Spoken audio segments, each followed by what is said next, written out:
La noche más sagrada del año, la Nochebuena, mientras toda la familia se reunía alrededor de la mesa festiva, el hombre al que había amado con toda mi juventud tomó un cinturón de cuero, pero se acercó y me gritó que me arrodillara y confesara mi pecado de adulterio.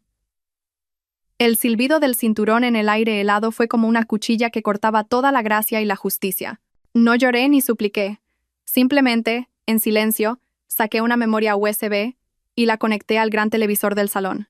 Con el sonido de los fuegos artificiales de fondo, la casa se sumió en un silencio sepulcral cuando en la pantalla aparecieron mi suegra y mi cuñado, el marido de la hermana de mi esposo, entrelazados en una postura vergonzosa. ¿Cómo llegué a este callejón sin salida yo, la nuera que siempre había sido sumisa y obediente, y cómo conseguí este video tan impactante? La noche antes de Nochebuena, el clima era frío, pero los corazones de la gente estaban cálidos. La villa de 3 plantas de mi marido estaba más animada que nunca. El aroma del cordero asado que emanaba de la cocina llenaba el espacio, mezclándose con el olor a marisco de la sopa que mi suegra preparaba. Doña Carmen acababa de dejar la olla, y las risas de tíos y primos, junto con el sonido de los niños corriendo por el jardín, creaban una escena de armonía que cualquiera envidiaría. Yo, Isabel, nuera desde hace 5 años, me movía ajetreada en la cocina. Mientras mis manos arreglaban rápidamente la fuente de cordero, mis ojos se desviaban hacia el salón, donde mi marido, Javier, hablaba con sus tíos. Su robusta figura con una camisa nueva y su sonrisa amable todavía hacían que mi corazón latiera con la misma fuerza que cuando lo conocí. Siempre había pensado que, mientras él estuviera aquí, mientras esta familia estuviera en paz, todo mi sufrimiento y paciencia valdrían la pena. Hasta esta noche, durante los últimos 5 años, me había estado engañando a mí misma. La cena de Nochebuena, al menos en apariencia, se desarrolló en un ambiente cordial. Doña Carmen, mi suegra, una mujer de carácter afilado y autoritario que consideraba sus palabras la ley de la casa, parecía hoy más amable de lo habitual. Me sirvió un trozo de pavo y dijo a todos: «Nuestra Isabel es tan buena y trabajadora. Desde que se convirtió en mi nuera, no saben cuánto trabajo me ha quitado de encima». Solo pude bajar la cabeza y sonreír, una sonrisa programada tras años aprendiendo a complacer a los demás. Sabía que era solo un cumplido vacío. Apenas una semana antes, me había reprendido duramente en público en el mercado por comprar unas verduras ligeramente marchitas, llamándome ciega e inútil, una vergüenza para el apellido familiar. La hermana de mi marido, Laura, era una mujer hermosa pero con una expresión perpetuamente melancólica. A su lado estaba su marido, Marcos, un hombre extrovertido y elocuente que siempre sabía cómo complacer a mi suegra. Era el yerno ideal que doña Carmen siempre elogiaba en comparación con Javier, a quien consideraba demasiado blando y poco ambicioso. Todo habría seguido fluyendo dentro de esa falsa paz si no fuera por el sonido de una notificación de WhatsApp en mi teléfono. Lo había dejado en la mesa mientras lavaba los platos. El mensaje era de mi jefe, el señor Ramos, un superior de más edad que siempre me ayudaba profesionalmente. Era un saludo navideño normal y educado. «Isabel, te deseo a ti y a tu familia una feliz Navidad y todo lo mejor». Un mensaje completamente inofensivo. Pero ese mensaje fue visto por Javier, y se convirtió en la chispa que encendió la mecha de una tragedia que llevaba mucho tiempo ardiendo en secreto. Javier tomó mi teléfono y su rostro se endureció. La sonrisa amable de antes desapareció, reemplazada por una expresión fría y extraña que nunca había visto. Sin preguntarme una palabra, caminó en silencio hacia el salón, donde todos veían un especial de Navidad. Justo cuando el reloj marcaba las 12, en la sagrada medianoche de Navidad, cuando todos se levantaban para brindar, Javier habló de repente. Su voz rompió la solemnidad de la habitación. «Un momento todos. Tengo algo que decir». Todos lo miraron, perplejos. Javier caminó hacia el centro del salón y levantó mi teléfono en alto. «Isabel, ven aquí un momento». Un mal presentimiento hizo que mi corazón se acelerara. Tan pronto como me adelanté, antes de que pudiera preguntar qué pasaba, arrojó el teléfono sobre la mesa de centro. «Explícate. ¿Quién es el cabrón que te envía mensajes a estas horas? ¿Me has estado engañando a mis espaldas?» Toda la casa se quedó helada y yo me quedé sin palabras. Su acusación fue como un jarro de agua helada en pleno invierno. Tartamudeé. «¿De qué estás hablando?» «Es mi jefe. Solo me envió un mensaje de felicitación por Navidad». Pero mi explicación fue demasiado débil frente a su ira ya encendida. Doña Carmen se acercó de inmediato. Su mirada era afilada como un cuchillo, y su voz, cortante, como si hubiera encontrado la oportunidad perfecta para humillarme. ¿Qué clase de jefe envía un mensaje a la esposa de otro en plena Nochebuena? Ya sabía yo por tu cara que no eras de fiar. Eres de esa clase de mujeres que, estando casadas, se van por ahí con otros. Mi cuñada Laura añadió, con la voz llena de sarcasmo. Madre, no se sorprenda. Es guapa. Es normal que tenga hombres detrás. Pobre mi hermano Javier. Sentí que el mundo daba vueltas. ¿Por qué? ¿Por qué podían acusarme tan descaradamente? Miré a Javier con ojos suplicantes. Cariño, tú conoces mi carácter. Yo no soy así. Pero Javier no me miró. Giró la cabeza y miró fijamente una pared. Y entonces hizo algo que nunca olvidaré. Caminó hacia un rincón del salón. Allí colgaba un viejo cinturón de cuero que, según decían, el abuelo había dejado para disciplinar a sus descendientes. Lo descolgó. El sonido del cuero crujiendo fue espeluznantemente seco. Arrodíllate, dijo con los dientes apretados. Sus ojos estaban inyectados en sangre. Arrodíllate ante nuestros antepasados, ante toda la familia, y confiesa tu pecado. Dime, ¿cuántas veces te has acostado con él? Retrocedí un paso, horrorizada. Todo mi cuerpo temblaba. No, este no es mi marido. Este hombre que está frente a mí no es Javier. No es el hombre que prometió protegerme toda la vida. Es un demonio. Negué con la cabeza y las lágrimas comenzaron a brotar. No he hecho nada malo. Por favor, no hagas esto.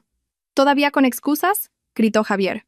Blandió el cinturón y el silbido del aire me rasgó los oídos.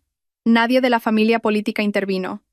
Mi suegra estaba de brazos cruzados, con una sonrisa de satisfacción. Los parientes estaban asustados, curiosos, o simplemente me habían convertido en la protagonista de su macabro teatro. Justo antes de que el cinturón cayera, en el momento en que pensé que moriría golpeada y humillada en esta noche de Navidad, todo el amor, toda la paciencia, toda la tenue esperanza de los últimos 5 años se hizo añicos y se convirtió en polvo. Mi corazón ya no dolía. Se había enfriado tanto que se convirtió en un afilado trozo de hielo. Ya no era el cordero esperando el sacrificio. No. Esta noche les iba a demostrar que, cuando se acorrala a una oveja, también puede convertirse en lobo. Ya no retrocedí. Me mantuve erguida y miré a Javier directamente a los ojos. Mi mano se deslizó lentamente hacia el bolsillo de mi abrigo. Allí escondía algo mucho más temible que su cinturón. Una pequeña memoria USB que contenía una verdad capaz de quemar todo el falso honor de esta familia. Y mientras caminaba hacia el televisor, supe que era yo quien iba a darle la vuelta a esta partida. Si esta historia ha despertado tu empatía y curiosidad, no olvides darle a me gusta. Y cuando la primera imagen apareció en la pantalla, supe que esta noche de Navidad no solo sería de fuegos artificiales, sino también la noche en que una familia respetable se derrumbaría en la deshonra. ¿Qué pasó en los minutos siguientes? Todos en la habitación contuvieron la respiración con cada uno de mis pasos. El cinturón en la mano de Javier se detuvo en el aire, congelado como una fea estatua, un símbolo de violencia y crueldad. Todas las miradas, antes llenas de sorpresa, desprecio y un morboso placer, se centraron ahora en mí, una pequeña figura que nadaba a contracorriente de una inundación que amenazaba con tragarme. Quizás pensaron que me había vuelto loca. Una mujer acusada de adulterio por su marido en Nochebuena, rodeada por toda la familia, en lugar de arrodillarse, llorar y suplicar, caminaba con calma hacia el televisor.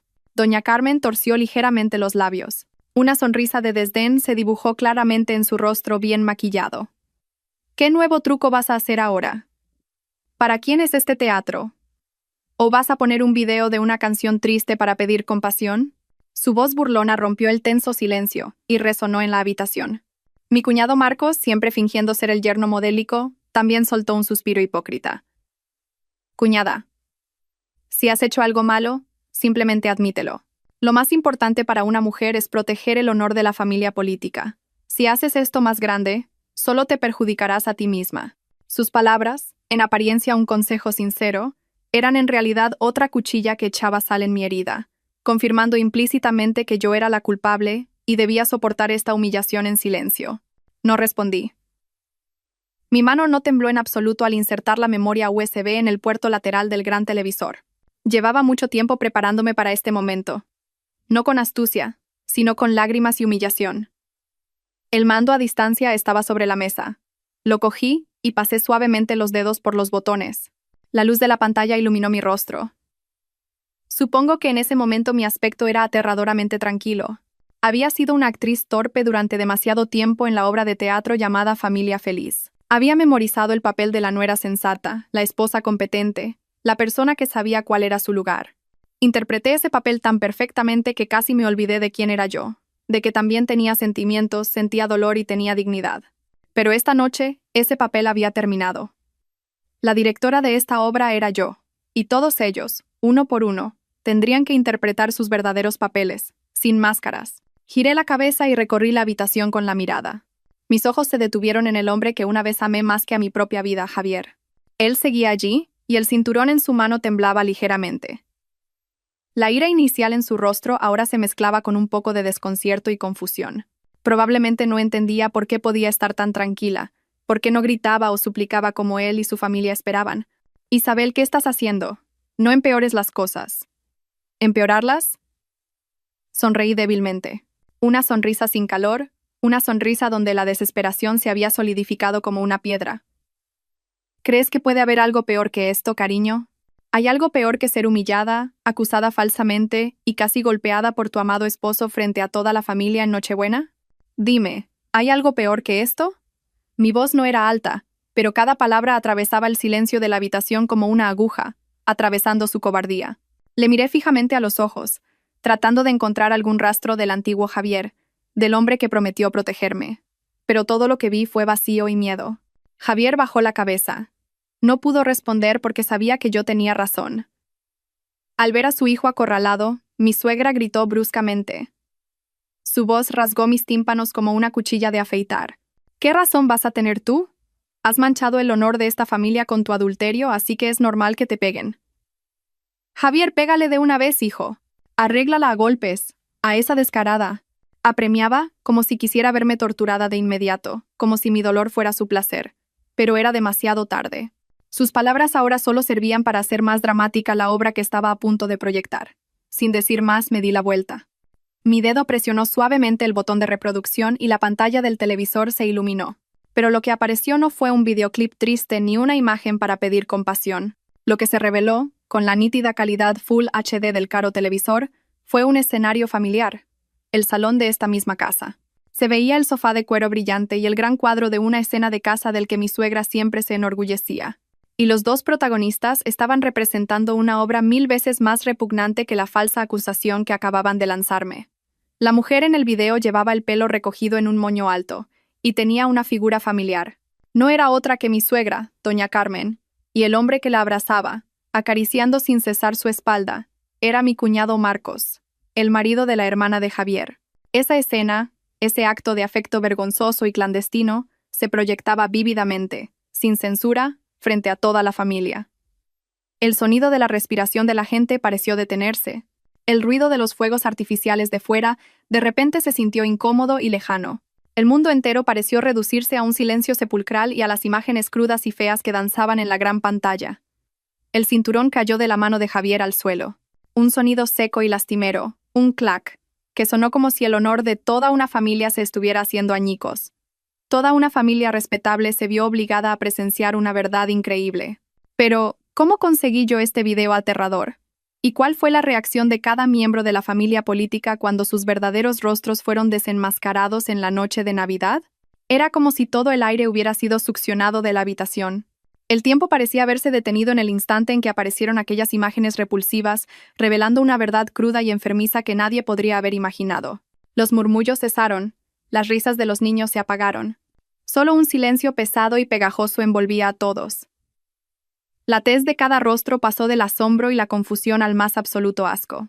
Los tíos y tías, que siempre se habían enorgullecido de la moral de la familia, ahora estaban sentados, boquiabiertos, con la mirada fija en la pantalla, como si no pudieran creer lo que veían. Doña Carmen, mi suegra, que apenas unos minutos antes predicaba moralidad con arrogancia y gritaba que me golpearan, ahora estaba congelada en su sitio. Sus ojos estaban fijos en su propia imagen en el televisor, su rostro tan blanco como el papel. Ni siquiera su elaborado maquillaje podía ocultar el pánico y la humillación que la invadían. Sus labios se movían, pero no salía ni una sola palabra. Se tambaleó y apenas logró agarrarse al brazo del sofá para mantenerse en pie. Todo su cuerpo temblaba como una hoja. A su lado, mi cuñado Marcos, el hombre que siempre se comportaba de manera tan refinada y cortés, no estaba mucho mejor. Su rostro estaba lívido, y un sudor frío le perlaba la frente. Tartamudeó, con una voz patética y temblorosa: Esto es falso. Es un montaje. Pero sus palabras eran impotentes ante las imágenes vívidas y realistas que se desarrollaban ante sus ojos. Cualquiera podía ver que no era un montaje, sino la verdad. Una verdad cruda y repugnante. Quizás la más impactada de todos fue mi cuñada Laura. Se quedó inmóvil. Sus ojos, hermosos pero siempre tristes, estaban ahora llenos de pánico y un corazón roto en 1000 pedazos. Miró fijamente al hombre en quien siempre había confiado, el hombre por el que había dedicado su juventud a construir un hogar. Luego miró a su madre, a quien respetaba profundamente. Las dos personas más importantes de su vida la estaban traicionando de la manera más dolorosa y humillante posible. Las lágrimas comenzaron a rodar por sus mejillas, sin sollozos, solo un silencio desgarrador. Lentamente, giró la cabeza hacia mí. En sus ojos ya no había sarcasmo ni desprecio, sino una mirada compleja e indescriptible. Había resentimiento hacia mí por revelar esta cruel verdad, pero también un atisbo de gratitud por haberla liberado de un engaño. Y mi marido, Javier, se desplomó en la silla más cercana, como si toda la fuerza hubiera abandonado su cuerpo. Miró la pantalla y luego me miró a mí. Sus ojos estaban llenos de una confusión incomprensible. Probablemente no podía creer que su madre, a la que siempre había idolatrado y que lo había incitado a culpar y maltratar a su esposa, estuviera protagonizando el más repugnante de los dramas de infidelidad. La fe y el respeto que le había profesado durante años se habían derrumbado por completo en cuestión de minutos. En medio del espeluznante silencio, la única persona que mantuvo la compostura fui yo. Cogí el mando a distancia y, con calma, pulsé el botón de pausa, congelando en la pantalla el momento más humillante de mi suegra y mi cuñado. Luego me di la vuelta y miré directamente a cada persona en la habitación. Mi voz no era alta, pero resonó clara y firme, como un martillo golpeando sus conciencias. ¿Qué pasa? ¿Están todos muy sorprendidos? Mi respetada suegra, mi apreciado cuñado, ¿les resulta familiar este video? ¿Quieren que ponga algunos más? Todavía tengo muchos. Desde diferentes ángulos, grabaciones de toda una semana, y también tengo el sonido original sin editar.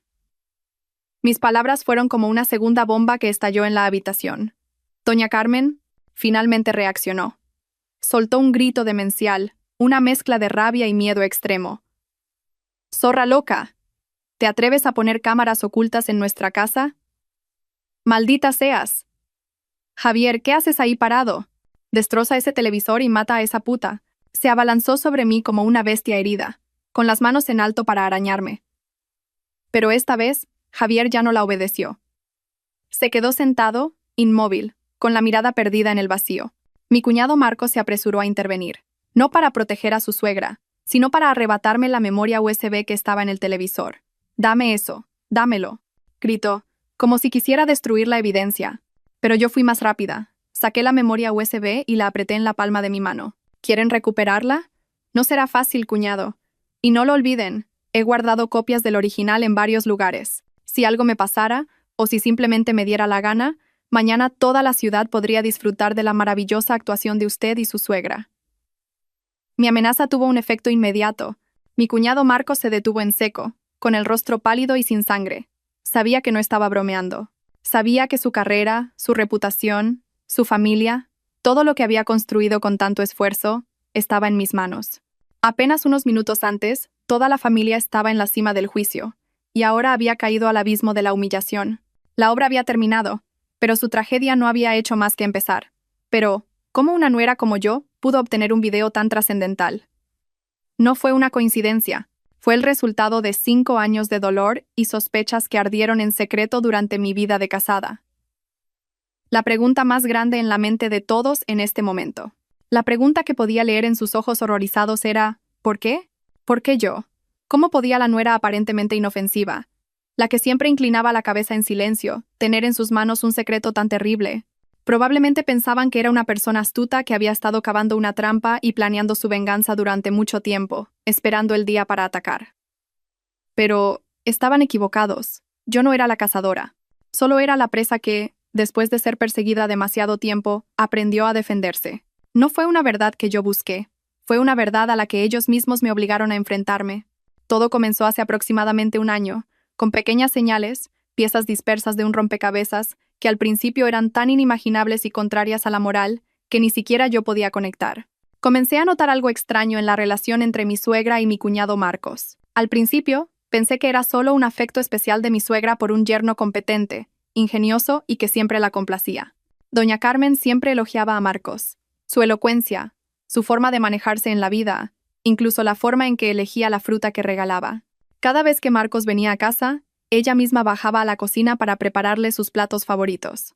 Esa actitud era marcadamente diferente de la expresión hosca que solía mostrarme a mí y a Javier. Me hacía sentir un poco mal, pero me decía a mí misma que era normal. Mi marido Javier era de carácter apacible, honesto y algo lento, no tan astuto y elocuente como su cuñado. Así que era comprensible que mi suegra quisiera más a su yerno. Trataba de consolarme con esos pensamientos y superar la vaga sensación de incomodidad, pero ese afecto se volvió gradualmente más extraño, cruzando los límites de una relación normal entre suegra y yerno. Empecé a notar las miradas que intercambiaban. Miradas furtivas y significativas, toques que parecían casuales pero que duraban extrañamente mucho tiempo.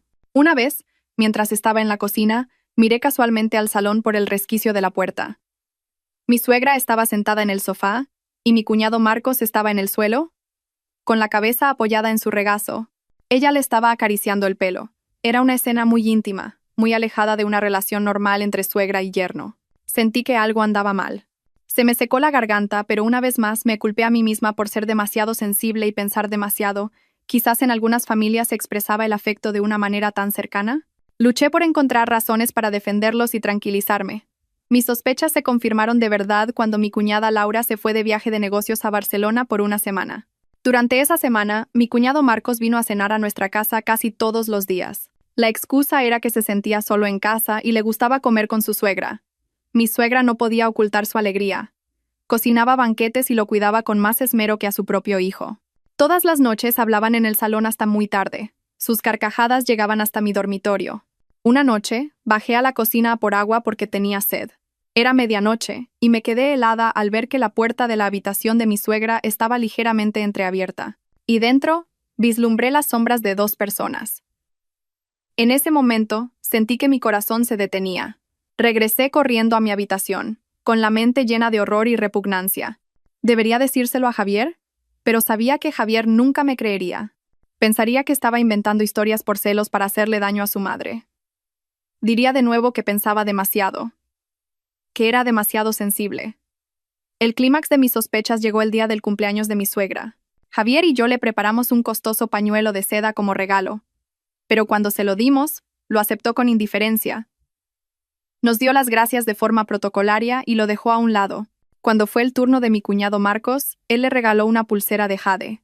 Doña Carmen estaba tan feliz que lo abrazó, se puso la pulsera en la muñeca y la estuvo acariciando toda la noche. Esa noche, después de que todos los invitados se fueran, pasé casualmente por la habitación de mi suegra. La puerta no estaba completamente cerrada. La oí hablar por teléfono con alguien. Su voz era increíblemente coqueta y dulce. Gracias por el regalo. Me encanta. Ojalá estuvieras aquí esta noche. Me quedé paralizada. Esa voz era claramente la de alguien que hablaba con un hombre. Pero, ¿quién era ese hombre? No podía ser. Un pensamiento terrible me cruzó la mente, y se me puso la piel de gallina. Desde ese momento, supe que no podía seguir en silencio. No lo hacía por venganza. Necesitaba la verdad. Una explicación para todo lo que estaba sucediendo en esa casa. Necesitaba un amuleto para protegerme de estas personas hipócritas y peligrosas. Y fue entonces cuando la idea de instalar una cámara oculta en el salón comenzó a germinar en mi mente. Fue una decisión arriesgada, pero sabía que era la única manera de desenmascarar sus verdaderos rostros. Decidir instalar la cámara oculta no fue fácil. En ese momento, mi mente era un torbellino de emociones. Estaba el miedo a lo que podría pasar si me descubrían. Seguramente no me dejarían en paz. Mi suegra, con su carácter duro y autoritario, sería capaz de cualquier cosa para silenciarme. Estaba la repugnancia de tener que investigar y presenciar por mí misma los sucios asuntos que ocurrían bajo el mismo techo en el que vivía. Y también había una pizca de culpa por tener que recurrir a un método no del todo honorable, invadiendo la privacidad de otros. Pero todas esas dudas se disiparon rápidamente.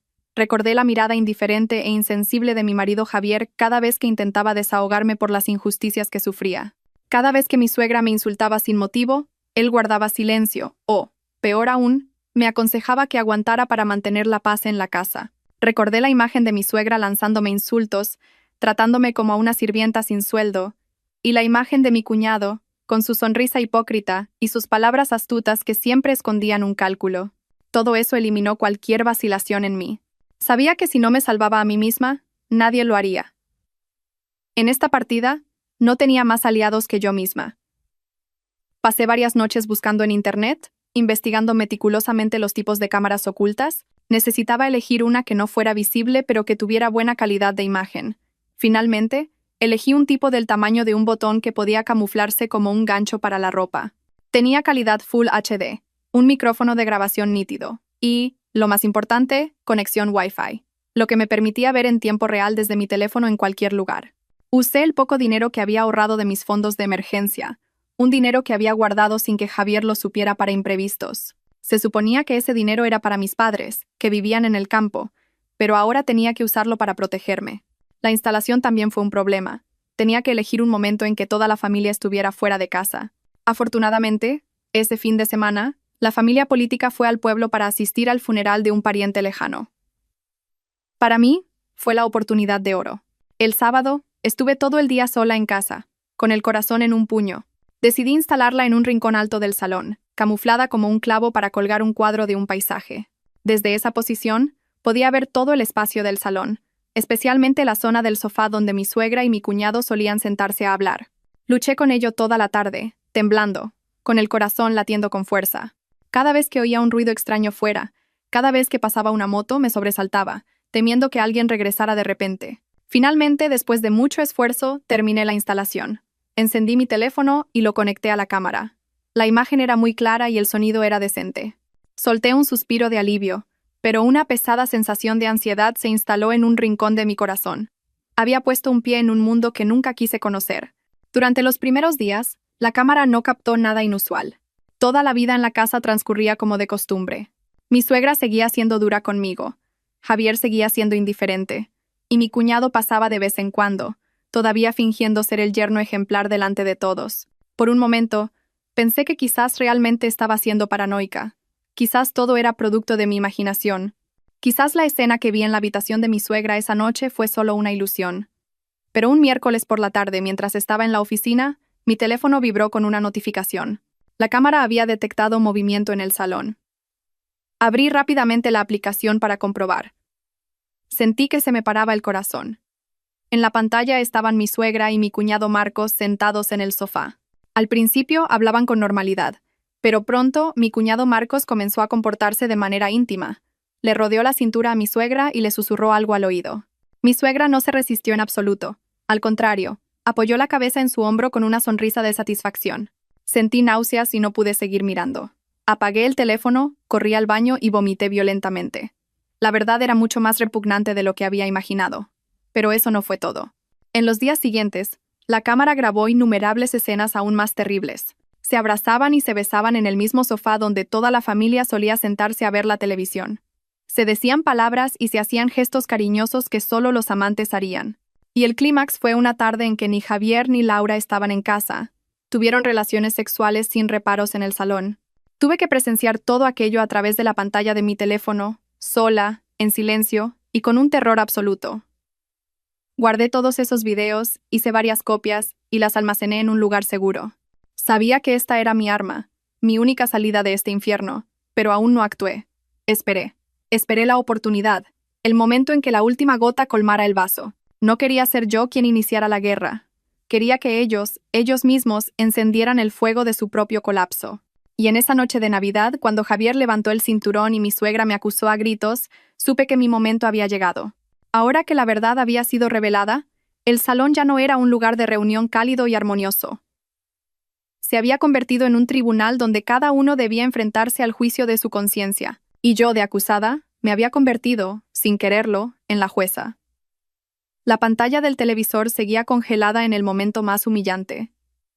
El silencio en el salón era ahora más aterrador que un grito. Era como la calma antes del diluvio, donde todos sabían que un terrible colapso era inminente, pero nadie podía detenerlo. Fue mi suegra, doña Carmen, la primera en romper el silencio. Pero no con palabras, sino con un acto de locura. La humillación y el miedo la habían convertido en una bestia irracional. Se tambaleó, cogió un costoso jarrón de porcelana de la mesa y se dispuso a lanzarlo contra el televisor, como si al hacerlo pudiera borrar la prueba de su pecado.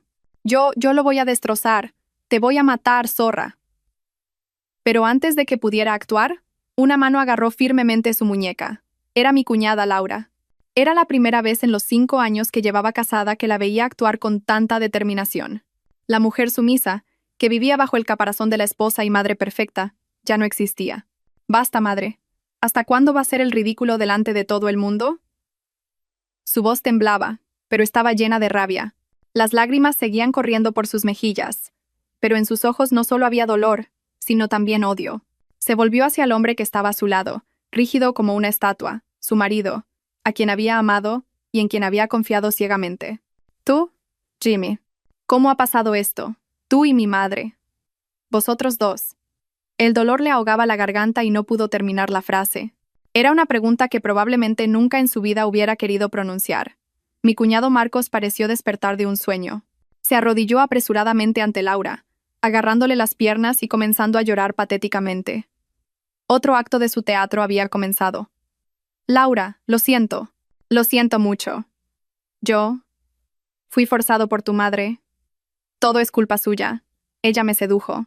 Yo solo soy una víctima. Sus palabras, tan cobardes y desvergonzadas, dejaron a todos atónitos. Ni siquiera yo, que lo conocía como un hombre refinado y cortés, podría haber imaginado que fuera capaz de decir algo tan vil. Para salvarse, estaba dispuesto a echar toda la culpa a su suegra y amante. Trataba de presentarse como una pobre víctima, un hombre débil que no pudo resistir la seducción de una mujer mayor.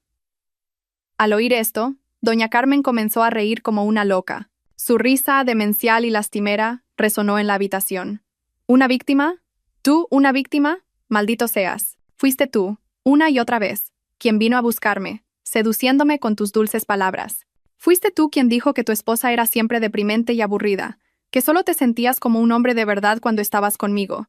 ¿Y ahora intentas echarme toda la culpa a mí?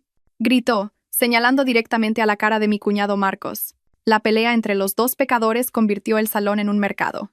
Se insultaron, se humillaron, y revelaron los secretos más sucios frente a todos los parientes. Resultó que su relación no era un simple romance, también había promesas y cálculos de por medio. Resultó que mi cuñado Marcos había utilizado a su suegra para obtener favores en su trabajo, y doña Carmen había encontrado en su yerno la satisfacción que su difunto esposo nunca le dio. El drama incestuoso se había convertido ahora en una farsa de acusaciones mutuas. En medio del caos, mi marido Javier finalmente reaccionó. Se levantó y caminó hacia su madre. Pero no dijo nada, simplemente la miró, con una mirada extraña y vacía. La mirada de un hijo que había perdido por completo la fe en la madre que una vez idolatró. Luego se volvió hacia mí. Su mirada era compleja, una mezcla de vergüenza, arrepentimiento y algo que parecía una súplica. Abrió la boca. Su voz era ronca. Isabel, yo. Pero no le dejé terminar. Estaba demasiado cansada de disculpas tardías y arrepentimientos hipócritas. Lo corté fríamente. ¿Qué va a decir? ¿Pedirme perdón? ¿O decir que no sabía nada? Javier, no se engañe. Usted es su hijo, vivía en esta casa. ¿De verdad no notó nada extraño? O quizás lo sabía, pero eligió el silencio. Porque es un cobarde sin valor para enfrentarse a la verdad. Mis palabras fueron como la última cuchilla en su corazón sangrante. Javier se tambaleó. No pudo decir nada más. Se dio cuenta de que yo lo había visto todo. Su silencio, su indiferencia, no eran descuido, eran complicidad. La pelea continuó con más furia. Los parientes, que antes eran espectadores, ahora comenzaron a murmurar. Dios mío, no puedo creerlo. ¡Qué escándalo! Es la vergüenza de la familia. ¿Cómo vamos a mirar a la gente a la cara ahora? Pobre Isabel, ¿cuánto debe haber sufrido estos 5 años? El péndulo de la opinión pública se había inclinado completamente hacia mí. Ya no me miraban con desprecio, sino con compasión e incluso un poco de respeto. Ya no estaba sola. El tribunal familiar estaba llegando a su fin, pero el juicio de la sociedad apenas comenzaba. Y en esta tormenta habría personas que pagarían un precio muy alto por los pecados que habían cometido. La acalorada discusión entre mi suegra y mi cuñado solo se detuvo cuando el tío abuelo, el pariente de más edad y con más autoridad, no pudo soportarlo más y golpeó la mesa con fuerza. «Basta ya. Callaos todos. Convertir la casa en este lodazal en Nochebuena, delante de la memoria de los antepasados. ¡Qué vergüenza!». Su grito autoritario silenció todo por un momento. Doña Carmen y mi cuñado Marcos dejaron de insultarse, pero aún se miraban con ojos que echaban chispas.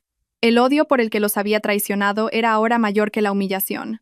La habitación volvió a sumirse en un silencio asfixiante, solo roto por la respiración agitada y los sollozos de Laura. El tío abuelo era el hermano del padre de mi marido, un hombre estricto, moralista y respetado por todos. Siempre había sido él quien mediaba en los asuntos familiares grandes y pequeños. El tío abuelo se volvió hacia mí. En su mirada ya no había escrutinio, sino una mezcla de disculpa y un poco de culpa. Isabel, hija, no tengo palabras para esto. En nombre de la familia te pido perdón. Has sufrido demasiadas injusticias. Asentí levemente sin decir nada. Esa disculpa, aunque tardía, me dio un pequeño consuelo. Demostraba que en esta familia todavía había alguien que sabía distinguir el bien del mal, que no era solo yo quien había visto su corrupción e hipocresía. El tío abuelo se volvió de nuevo hacia Javier, con voz severa. ¿Y tú, Javier? Como marido y cabeza de familia, ¿cómo has permitido que ocurriera algo tan terrible? En lugar de proteger a tu esposa, actuaste de forma imprudente y violenta, casi cometiendo un grave pecado. ¿Aún te consideras un hombre?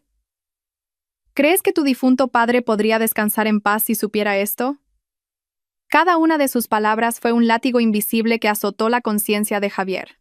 Él hundió la cabeza, con los hombros temblando. No pudo refutar ni una sola palabra. Todo lo que el tío abuelo decía era verdad. Era un marido fracasado, un mal hijo y un cobarde. Tras un momento de silencio, el tío abuelo, en un último intento por arreglar la situación, tomó una decisión. Bueno, llegados a este punto, no podemos ocultarlo más. Resolvámoslo discretamente en casa para no convertirnos en el hazmerreír de la gente. El asunto de Carmen y Marcos será castigado como es debido por la familia más adelante.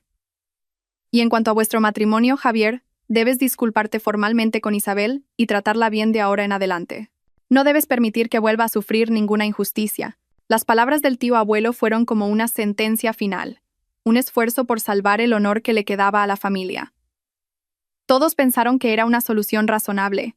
Esperaban que yo aceptara esa disculpa, continuara con este matrimonio y que todo se enterrara en silencio, como tantas otras injusticias que suelen sufrir las nueras. Pero se equivocaron de nuevo, y mucho. Había guardado silencio durante 5 años. Había aguantado hasta el límite.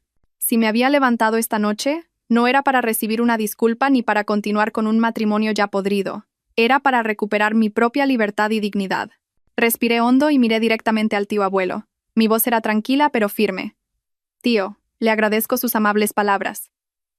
Pero no puedo aceptar esta solución. Un nuevo murmullo de asombro llenó la habitación.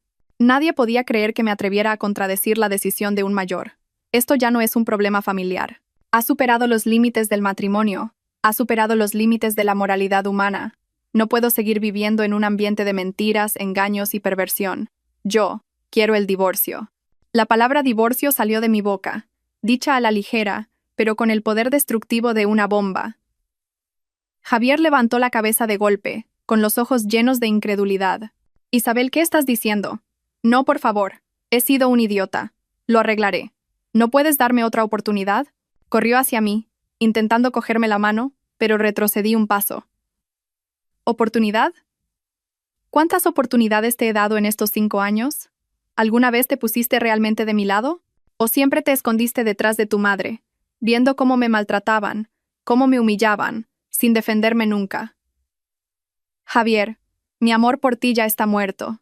Murió en el preciso instante en que levantaste ese cinturón para pegarme. Mi amor no era algo que se pudiera desechar y recoger de nuevo. Había sido pisoteado por él y su familia hasta que no quedó nada. Me volví hacia todos en la habitación, hacia esos rostros atónitos y conmocionados, y dije, y que lo sepan todos, este video no lo voy a borrar. Se lo enviaré a mi abogado. Si en el futuro alguien de esta familia se atreve a interferir en mi vida, no dudaré en hacer público este video para que todo el mundo lo vea.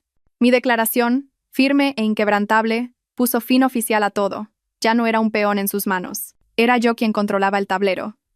Había elegido mi propio camino, un camino libre de sus sombras. Pero, ¿me dejarían ir tan fácilmente? ¿Y terminaría sin problemas mi lucha por recuperar la libertad? Mi declaración de divorcio y la amenaza de hacer público el video pusieron a la familia en un aprieto. No podían obligarme a quedarme.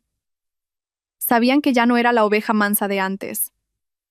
El fuego dentro de mí ya se había encendido y quemaría a cualquiera que intentara apagarlo. Pero tampoco podían dejarme ir fácilmente, porque si ese terrible secreto salía a la luz, destruiría por completo el honor familiar que valoraban más que sus propias vidas. Esa noche de Navidad terminó en un ambiente pesado y sombrío, sin rastro de espíritu festivo. Los parientes se marcharon apresuradamente, murmurando, lanzándome miradas que mezclaban compasión y curiosidad. Me había convertido en el centro de una tragedia familiar, y esta historia seguramente estaría en boca de todos durante mucho tiempo. Hice las maletas esa misma noche. No tenía mucho, solo algo de ropa y objetos personales. Había vivido 5 años en esa casa, pero sentía que muy pocas cosas me pertenecían de verdad. Todo en la casa, desde los muebles hasta los pequeños adornos, había sido comprado por mi suegra, y ella siempre se encargaba de recordármelo para reafirmar su poder. Cuando salía por la puerta arrastrando la maleta, Javier me bloqueó el paso. Ya no tenía el aspecto agresivo y violento de antes, sino uno patético y desolado. Sus ojos estaban rojos e hinchados. Isabel, no te vayas. Sé que no tengo derecho a detenerte, pero al menos dame un poco de tiempo. ¿No podemos hablar de nuevo? Lo miré con ojos vacíos de emoción. Mi corazón estaba completamente helado. No hay nada más que hablar, Javier. Todo está muy claro. Apártate. Pero Javier no se movió. Se arrodilló, se aferró a mis piernas y lloró como un niño. Por favor, Isabel, no puedo vivir sin ti. Eres mi todo. Si te vas, ¿qué será de mí? Sentí una mezcla de incredulidad y un ligero asco. ¿Su todo? Si yo era su todo, ¿por qué nunca me protegió? Si yo era su todo, ¿por qué quiso golpearme con un cinturón por un simple mensaje de felicitación? Si yo era su todo, ¿por qué me dejó enfrentar sola la crueldad de su madre durante 5 años? Aparté sus manos y dije con frialdad, no es que no puedas vivir sin mí, es que simplemente tienes miedo. Miedo de que la verdad salga a la luz, de perder la cara, de tener que enfrentar las consecuencias de lo que ha hecho tu familia. Tú no me amas, Javier, solo te amas a ti mismo. Dicho esto, lo aparté con firmeza y salí de esa casa arrastrando mi maleta, sin mirar atrás ni una sola vez. Sus súplicas llorosas me siguieron, pero no pudieron conmover mi corazón, que ya se había convertido en piedra. Cogí un taxi y me quedé temporalmente en casa de una buena amiga. No quería ir directamente a casa de mis padres para no preocuparlos. Necesitaba tiempo para calmarme y aclarar mis ideas. A la mañana siguiente contacté con un bufete de abogados. Les expliqué toda mi historia y presenté el video como prueba. La abogada, una mujer de mediana edad con mucha experiencia, me dijo después de ver el video que este era uno de los casos más raros y complejos que había llevado. Me prometió que tramitaría mi divorcio rápidamente y garantizaría mis derechos al máximo. Mientras tanto, en la casa de mis suegros se libraba otra guerra. Según me contó una amiga vecina, después de mi partida, mi suegra y mi cuñado continuaron culpándose mutuamente. Mi cuñada Laura, después de llorar toda la noche hasta quedarse sin lágrimas, decidió separarse. Hizo las maletas, se llevó a su hijo pequeño y se mudó a casa de una amiga, no queriendo vivir bajo el mismo techo que un marido infiel y una madre depravada. Mi cuñado Marcos, abandonado por su esposa y repudiado por su familia política, se convirtió en un desastre. Vivía borracho todos los días, sin ganas de trabajar. Y doña Carmen, después de perder la confianza de su nuera, su yerno y su propia hija, se derrumbó por completo. Ya no se atrevía a salir de casa, sin valor para enfrentarse a los cotilleos de los vecinos. Se encerraba en su habitación todo el día, llorando y lamentándose. La imponente villa de 3 plantas se había convertido en un lugar frío y sombrío, sin vida. Mi exmarido Javier tuvo que cargar con todo. Tuvo que cuidar de su madre destrozada, enfrentarse a mi demanda de divorcio y soportar el desprecio de parientes y vecinos. Me llamó y me envió mensajes varias veces, suplicándome que volviera, pero no respondía a ninguno. Bloqueé su número. No quería oír más mentiras. Estaban pagando por sus pecados. Pero, ¿era eso todo? Una familia construida sobre la hipocresía y la mentira, una vez que comienza a derrumbarse, no puede detenerse. Durante los días siguientes, viví en la tranquilidad que tanto había anhelado. Leí libros, escuché música y paseé por el parque. Aprendí a cuidarme, a quererme a mí misma. Me di cuenta de que durante los últimos 5 años había vivido demasiado para los demás, sacrificándome en nombre de la familia, que en realidad no era más que una jaula dorada que me aprisionaba con prejuicios y reglas absurdas. Ahora, fuera de esa jaula, sentía lo que era la verdadera libertad, lo que era respirar el aire puro de la vida. Mi divorcio se resolvió con bastante facilidad.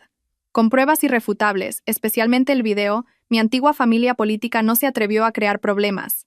Tenían miedo de que cumpliera mi amenaza y lo hiciera todo público. El tribunal, tras revisar la documentación, dictó sentencia rápidamente. Obtuve el derecho a divorciarme y a recibir la mitad de los bienes gananciales durante el matrimonio, lo que incluía ahorros y algunos otros activos. Además, Javier tuvo que pagarme una pensión compensatoria para ayudarme a estabilizar mi vida tras el divorcio. La sentencia fue totalmente justa y razonable. Javier no apeló. Probablemente sabía que cualquier súplica era inútil. El día en el tribunal, no nos miramos. Nuestro matrimonio terminó así, de forma abrupta y fría, sin despedidas, sin remordimientos. Después del divorcio, decidí empezar una nueva vida con el dinero que me correspondía. No quería volver al pueblo y ser una carga para mis padres. Quería valerme por mí misma, reconstruir mi vida. Alquilé un pequeño y bonito apartamento en la ciudad y lo decoré yo misma a mi gusto, con colores vivos y cálidos. Encontré un nuevo trabajo en una empresa de comunicación, algo que realmente me gustaba y donde podía desarrollar mis habilidades. Mi vida comenzó a estabilizarse gradualmente. Hice nuevos amigos, establecí nuevas relaciones. Ya no era la Isabel sumisa y paciente del pasado. Era una mujer independiente, autosuficiente y feliz. Aprendí a sonreír de nuevo, una sonrisa sincera que venía del corazón. Mientras tanto, la tragedia de mi antigua familia política no había terminado. El escándalo incestuoso, a pesar de los intentos por ocultarlo, finalmente salió a la luz.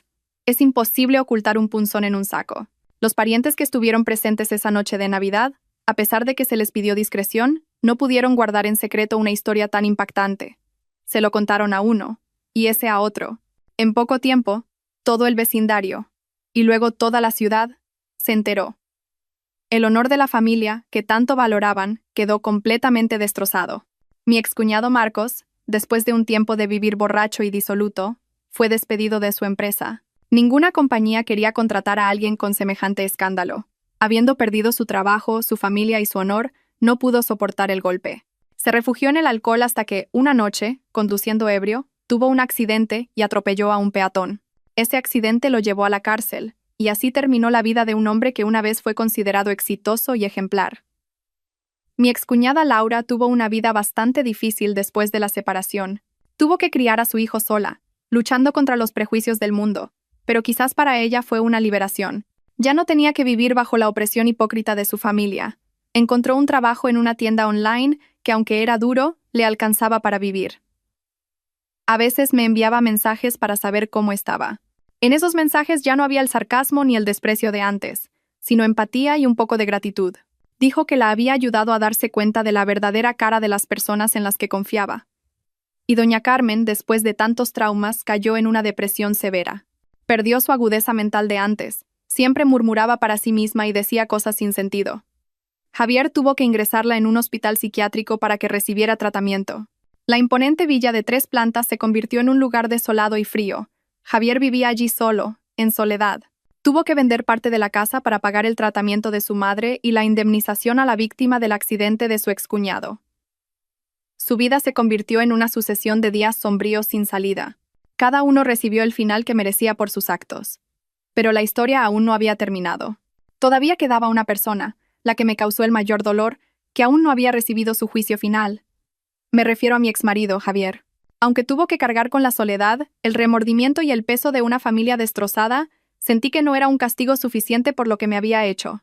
No fue el autor intelectual de la trama perversa, pero su cobardía e indiferencia fueron el terreno fértil que permitió que toda esa maldad creciera. Si desde el principio me hubiera protegido, si me hubiera escuchado, si hubiera confiado en mí, la tragedia quizás no habría ocurrido. Podría haber detenido la relación inapropiada de su madre y su cuñado.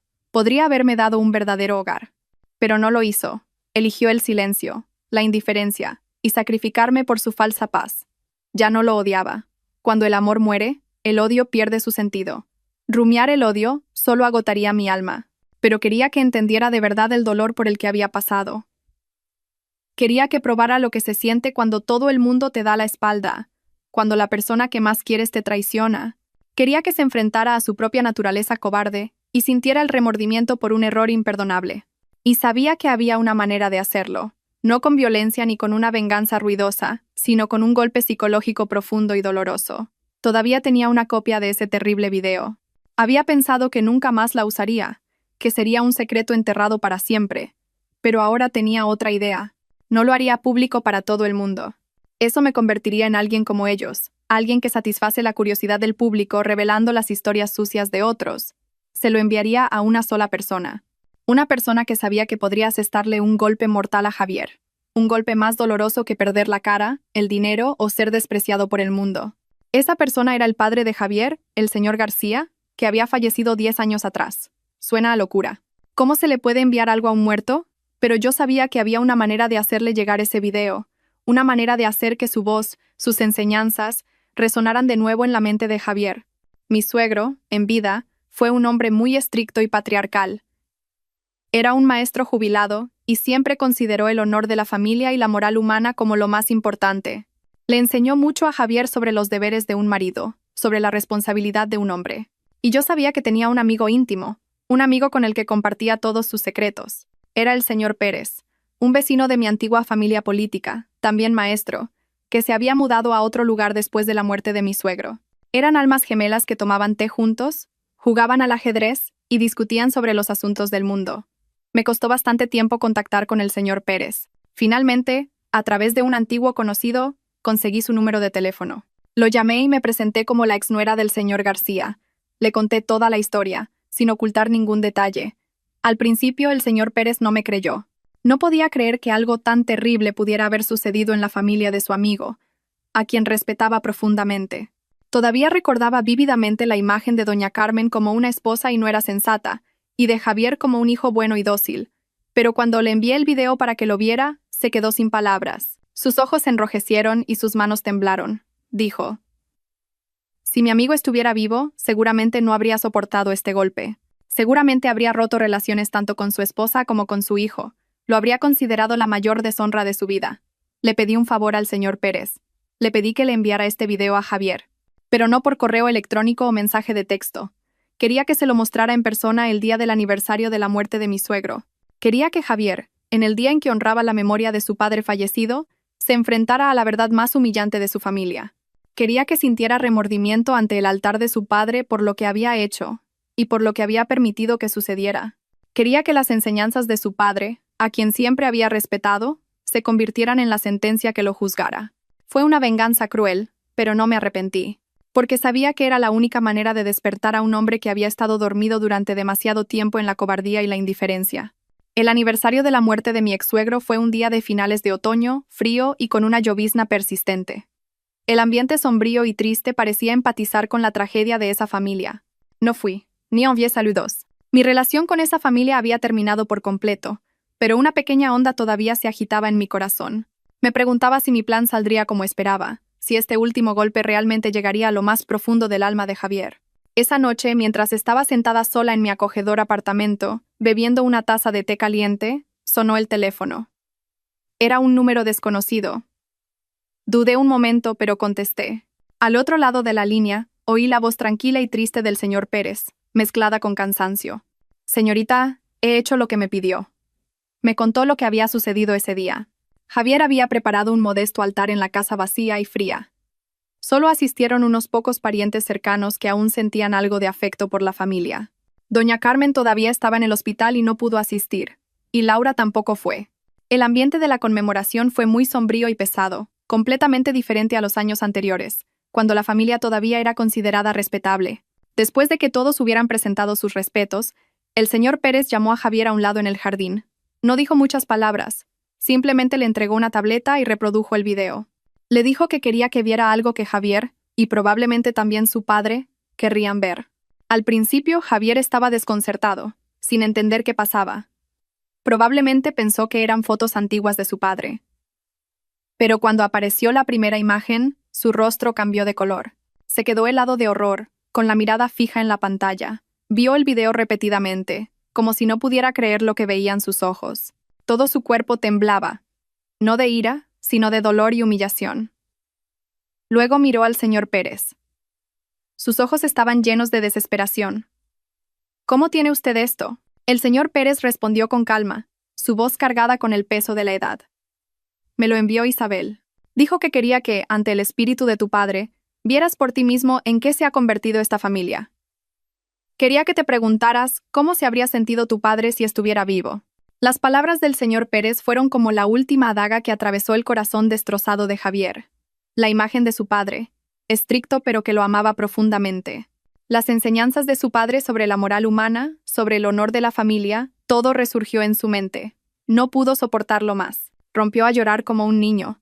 Se derrumbó, se cubrió la cara y lloró a gritos en el jardín de su casa, ante la mirada atónita de los parientes. Era la primera vez en años que la gente veía llorar a Javier. Eran lágrimas tardías, pero quizás eran lágrimas de comprensión. Lloró durante mucho tiempo, sin importarle que la lluvia se hiciera más fuerte y lo empapara por completo.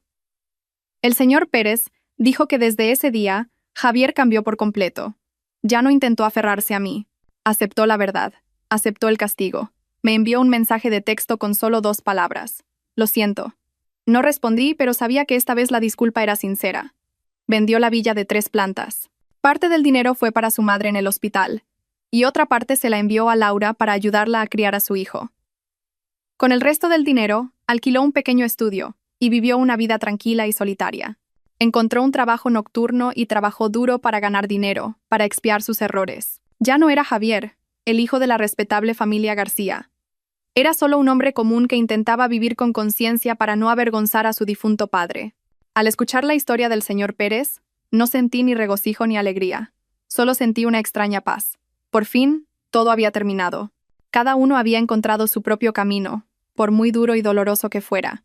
Ya no estaba atada al pasado. Estaba lista para seguir adelante, para empezar un nuevo capítulo en mi vida. Un capítulo sin las sombras de la mentira y la traición. Mi historia, una historia llena de tragedia y lágrimas, finalmente llegó a su fin. Pero no fue un final feliz de cuento de hadas. Fue un final realista, un final donde se hizo justicia y cada uno aprendió su propia y costosa lección. Con el tiempo, las heridas de mi corazón también comenzaron a sanar. Aprendí a perdonar. No por ellos, sino por mí misma. Perdoné para no seguir cargando con el peso del pasado, para vivir una vida más ligera y tranquila. Perdoné mi propia ingenuidad y estupidez por haber confiado en las personas equivocadas. Perdoné mi propia debilidad y docilidad por haber guardado silencio y aguantado durante tanto tiempo. Me di cuenta de que guardar rencor solo agotaría más mi alma, y al final, la única que saldría herida sería yo misma. Mi vida ahora es muy tranquila. Mi trabajo en la empresa de medios fue cada vez mejor. Mis superiores confiaron en mí, y me asignaron proyectos importantes. Mis colegas me apreciaban y respetaban por mi capacidad y sinceridad. Con mis propios esfuerzos compré un apartamento, un verdadero hogar para mí. Allí podía ser yo misma libremente, sin la mirada ni la opresión de nadie. También comencé a abrir más mi corazón. Ya no temía al amor, ni perdí la fe en los hombres. Participé en clubes y actividades sociales. Tomé clases de yoga para mejorar mi salud y flexibilidad. Hice muchos nuevos amigos, que me ayudaron a redescubrir la alegría y el sentido de la vida. Y en una reunión del Club de Amantes de los Libros, conocí al hombre amable y cálido que derritió mi frío corazón, mi actual esposo. Él era arquitecto, 5 años mayor que yo, y también había pasado por un divorcio. Quizás por eso entendía y empatizaba con lo que yo había vivido. No le importó mi pasado. Solo le interesaba la persona que soy hoy. Me hizo sentir lo que es el verdadero amor y el respeto, algo que nunca obtuve en mi matrimonio anterior. Decidimos estar juntos y construir un pequeño y feliz hogar basado en la confianza, el respeto y el compartir. A veces, a través de amigos, me llegaban noticias de mi antigua familia política. Doña Carmen, después de un largo tratamiento en el hospital psiquiátrico, fue dada de alta, pero ya no era la mujer aguda y autoritaria de antes. Su mente iba y venía, y a veces ni siquiera reconocía a Javier. Javier seguía cuidándola solo, en silencio y sin una sola queja. Trabajaba por las noches y se encargaba de la comida y las medicinas de su madre. Algunos decían que era su penitencia. Quizás lo era. Estaba pagando el precio de su cobardía asumiendo la responsabilidad de un hijo. Una responsabilidad que debería haber asumido mucho antes. Laura se mudó a Madrid con su hijo después del divorcio. Cortó todo contacto con su familia. Encontró un trabajo estable en una empresa de ropa, y según escuché, conoció a un buen hombre que los amaba y protegía a ambos. Me alegré por ella. Se merecía ser feliz después de todo lo que había pasado. Y mi excuñado Marcos, después de salir de la cárcel, desapareció sin dejar rastro. Nadie sabe a dónde fue, ni qué hace. Probablemente ya no tenía cara para enfrentarse al mundo. Un hombre que una vez lo tuvo todo, carrera, familia, honor, finalmente lo perdió todo por no poder vencer sus bajos deseos. Una tarde de fin de semana, mientras mi esposo y yo comprábamos en un supermercado cosas para nuestro nuevo hogar, me encontré inesperadamente con Javier. Trabajaba como repartidor para una tienda de comestibles, cargando diligentemente cajas de productos en una vieja moto. Llevaba un uniforme gastado, y su rostro estaba demacrado y delgado. Parecía 10 años mayor. Al cruzarnos, nuestras miradas se encontraron por casualidad. Por un instante, vi en sus ojos vergüenza, bochorno y arrepentimiento. Le saludé con un ligero asentimiento de cabeza.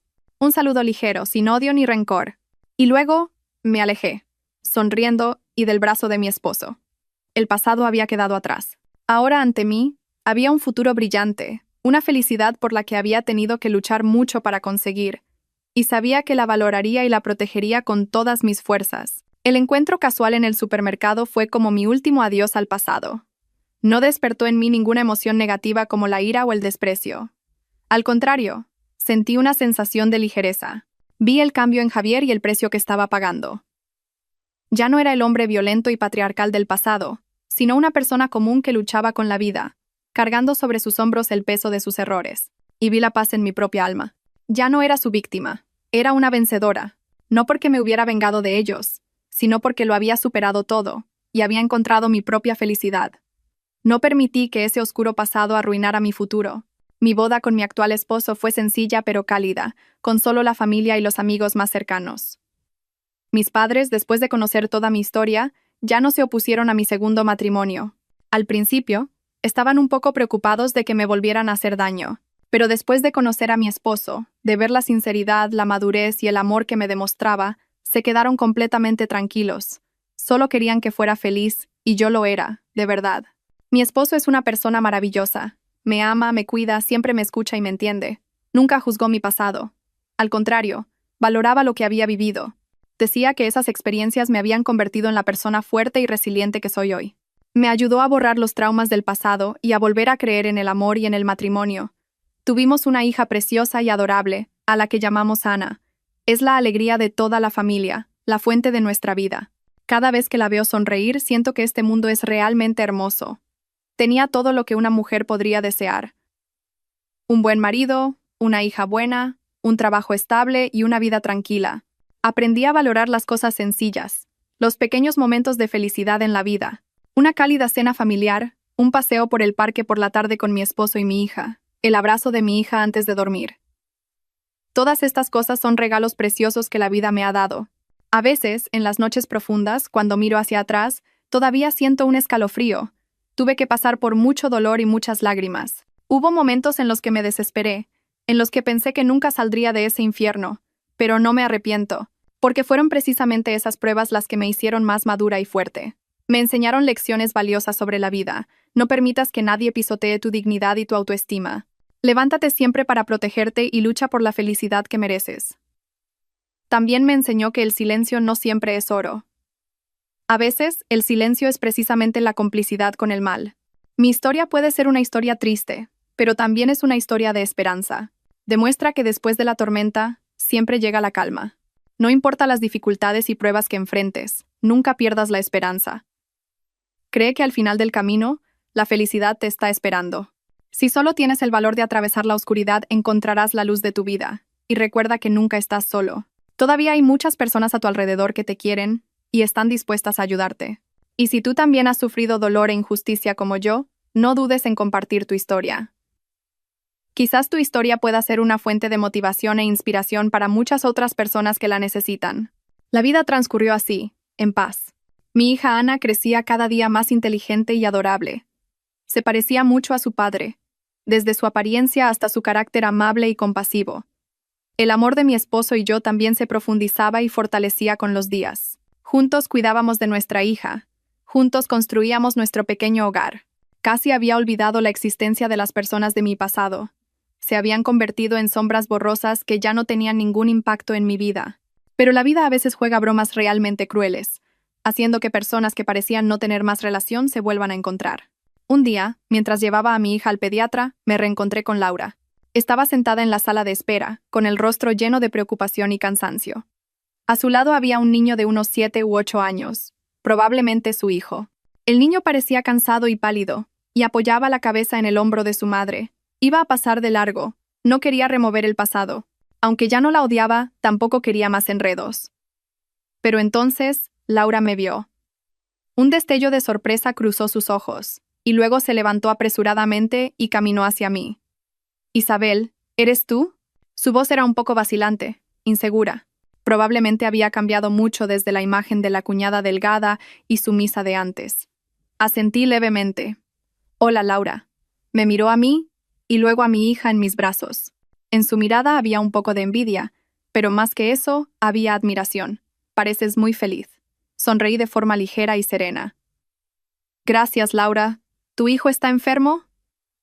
No tiene buen aspecto. Ella suspiró. En ese suspiro se contenían todas las penurias. Lleva varios días con fiebre y no le baja. Estoy preocupada. Es muy difícil venir sola al hospital con él. Nos sentamos y hablamos un rato, como viejas amigas que se reencuentran después de mucho tiempo. Me contó que su vida en Madrid era muy dura, que tenía que trabajar sola para criar a su hijo. El hombre que había conocido más tarde también la había abandonado al poco tiempo, dejándola sola con la carga. Dijo que se arrepentía mucho de lo que había pasado. Se arrepentía de no haber visto antes la verdadera cara de su marido y su madre. Se arrepentía de haberse unido a ellos para atormentarme. Me pidió perdón sinceramente. Lo siento, Isabel. Como mujer debería haberte entendido y apoyado. En aquel entonces, fui demasiado estúpida y egoísta. Ya no la odiaba. Lo entendí. Ella también era solo una víctima en esa trágica obra, una víctima del engaño y de su propia debilidad. La consolé y la animé, e incluso le di algo de dinero para ayudar con las medicinas del niño. Al principio se negó, pero ante mi sinceridad, finalmente lo aceptó. Antes de despedirnos, me cogió la mano con los ojos enrojecidos. Dijo algo que nunca olvidaré. Gracias, Isabel. Gracias por demostrar que las mujeres, aunque caigamos, podemos volver a levantarnos. Viviré con fuerza, por mi hijo y por mí misma. Ese encuentro me hizo reflexionar mucho. Me di cuenta de que el perdón no solo ayuda a los demás, sino también a mí misma. Cuando perdonamos, nos liberamos de las cadenas del pasado. Nos damos la oportunidad de vivir una nueva vida, una vida ya no atormentada por el odio. Perdonar no es olvidar, es aceptar y seguir adelante. No cambia el pasado, pero abre un futuro más brillante. Y realmente lo había logrado. Lo había perdonado todo. Había dejado que el pasado descansara en paz, porque sabía que la verdadera felicidad no es vengarse de quienes te han hecho daño, sino encontrar la paz en tu propia alma. Mi historia termina aquí. Un viaje largo, lleno de altibajos, lágrimas y lecciones dolorosas. De una nuera sumisa y paciente, una persona que vivía como una sombra en su propia casa, tuve que convertirme en una mujer fuerte y decidida que luchaba por su dignidad y felicidad. Perdí la familia y el matrimonio en los que una vez puse toda mi juventud. Pero me recuperé a mí misma, descubrí valores y una fuerza interior que nunca supe que tenía. Tuve que probar la traición más dolorosa de las personas que una vez consideré más queridas. Pero aprendí a amar y valorar a las personas que realmente lo merecen. La vida me quitó mucho, pero me dio cosas mucho más valiosas. Si vuelvo a contar esta historia, no es para incitar al odio ni para alardear de una victoria. No quiero que la gente se regodee en la caída de una familia. Vuelvo a contarla porque sé que ahí fuera todavía hay muchas mujeres viviendo en situaciones similares a la mía. Soportan no solo la violencia física, sino también la violencia mental, los insultos y la injusticia. Viven cada día en matrimonios sin amor ni respeto, pero no se atreven a alzar la voz, no se atreven a resistir.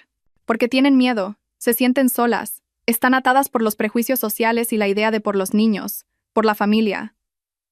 Piensan que no hay salida. Quiero decirles, nunca están solas, nunca son débiles. La fuerza reside latente en cada una de nosotras. Si se atreven a levantarse, si se atreven a alzar la voz, seguramente encontrarán un camino de liberación para ustedes mismas.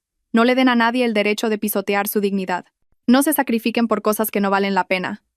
Porque ustedes, todas las mujeres, merecen ser amadas, respetadas y vivir una vida feliz. La felicidad no está lejos, está en su elección. Crean que después de la lluvia, siempre sale el sol, y que después de las tormentas de la vida, seguramente llegará un día despejado. Crean en ello y avancen con valentía. La felicidad las está esperando. No teman al cambio, no teman a la soledad, porque a veces, la soledad es precisamente la oportunidad de reencontrarse con ustedes mismas, de darse cuenta de su verdadero valor. Gracias por escuchar mi historia. Si esta historia ha llegado a sus corazones, si les ha dado un poco de coraje y fe, no duden en dejar un comentario y compartir, porque su empatía es precisamente la mayor fuerza que nos une a las mujeres para superar juntas todas las dificultades y pruebas de la vida. Y no lo olviden, ámense y valórense siempre, porque son únicas y merecen lo mejor. Y así, la historia de Isabel llega a su fin. Una historia que abarca todo el espectro de emociones, desde la injusticia y el dolor hasta la catarsis y finalmente la serenidad. Al escuchar su viaje, cada uno de nosotros seguramente reflexionará. Algunos se indignarán por la hipocresía y la maldad de la familia política. Otros sentirán una satisfacción catártica por el castigo que recibieron. Pero quizás lo que más profundamente queda en nuestros corazones no es el odio, sino la fuerza extraordinaria de una mujer acorralada y una profunda lección sobre el valor de la autoestima, el respeto y los límites en las relaciones. Esta historia no es simplemente un drama familiar sensacionalista. Es un espejo que refleja los rincones oscuros de la sociedad, donde los prejuicios sobre el papel de la mujer, especialmente de la nuera, todavía pesan mucho. La protagonista, Isabel, al principio, como muchas otras mujeres, eligió el camino de la paciencia y la resignación para mantener la llamada paz familiar. Se sacrificó a sí misma, sacrificó sus emociones, solo para obtener tranquilidad. Pero la vida le enseñó una amarga lección. La paciencia ciega no trae la paz, solo alimenta el egoísmo y la maldad de los demás. Su silencio no fue visto como una virtud, sino como una debilidad. Su sacrificio no fue respetado, sino dado por sentado. Y quizás la mayor lección que podemos extraer del viaje de Isabel es que la bondad y la tolerancia deben darse a las personas adecuadas, en el lugar adecuado. Ser bueno con los demás es valioso, pero se convierte en una tragedia si nuestra bondad es explotada, si permitimos que otros pisoteen nuestra dignidad, sin ninguna resistencia. La autoestima no es egoísmo, es el fundamento básico para que un ser humano se mantenga firme en la vida. Cuando perdemos la autoestima, también perdemos el respeto de los demás. Otro punto muy digno de reflexión es el papel del marido. Javier. No fue él quien fue infiel, ni quien hirió directamente a Isabel. Pero su cobardía, su indiferencia y su silencio fueron el cuchillo más afilado que causó la herida más profunda en el corazón de su esposa. Esta historia es una llamada de atención para los hombres que son maridos e hijos. Ser el pilar de la familia no solo significa ganar dinero, sino ser la persona que protege y defiende a su mujer de la injusticia, incluso si esa injusticia proviene de la familia más querida. Un hombre verdaderamente fuerte no es el que levanta el puño, sino el que tiene la voz de la justicia, el que sabe ponerse en el lugar de su esposa, entender y compartir. El silencio ante la injusticia es a veces más aterrador que la propia injusticia. Finalmente, la forma en que Isabel concluye la historia también nos da una lección sobre el perdón y el seguir adelante. Podría haber destruido por completo a su antigua familia política, podría haberse regodeado en su sufrimiento, pero no lo hizo. Simplemente recuperó lo que le pertenecía, exigió justicia para sí misma y luego eligió marcharse. Entendió que guardar rencor solo haría más pesada su propia alma. La verdadera felicidad no proviene de la venganza, sino de encontrar la paz en el alma. Eligió perdonar, no porque ellos lo merecieran, sino porque ella merecía vivir una vida tranquila. Todos nosotros en la vida nos enfrentaremos a injusticias y pruebas. Habrá momentos en que nos sintamos débiles, solos, con ganas de renunciar a todo. Pero recuerden la historia de Isabel. Recuerden que la mayor fuerza siempre reside dentro de nosotros mismos. Aprendan a establecer límites. Aprendan a decir no a lo que está mal. Aprendan a amarse y valorarse a ustedes mismos primero. Porque solo cuando conocemos nuestro propio valor, los demás podrán respetarnos. La historia compartida en este video es una obra de ficción creada con fines educativos y de entretenimiento. Todos los personajes, eventos y situaciones son producto de la imaginación. Cualquier parecido con personas o eventos reales es pura coincidencia. El contenido del video tiene como objetivo transmitir lecciones humanísticas sobre la vida, la familia y las relaciones sociales, y no tiene la intención de atacar o criticar a ningún individuo u organización en particular. Se aconseja a los espectadores que consideren y filtren la información de manera apropiada. Gracias por escuchar hasta el final. Si esta historia y sus lecciones han llegado a sus corazones, por favor, pulsen el botón me gusta para ayudar a difundir este significativo mensaje. ¿Qué piensan de la historia? ¿Han experimentado o presenciado alguna situación similar? Dejen un comentario a continuación, compartamos y escuchemos juntos.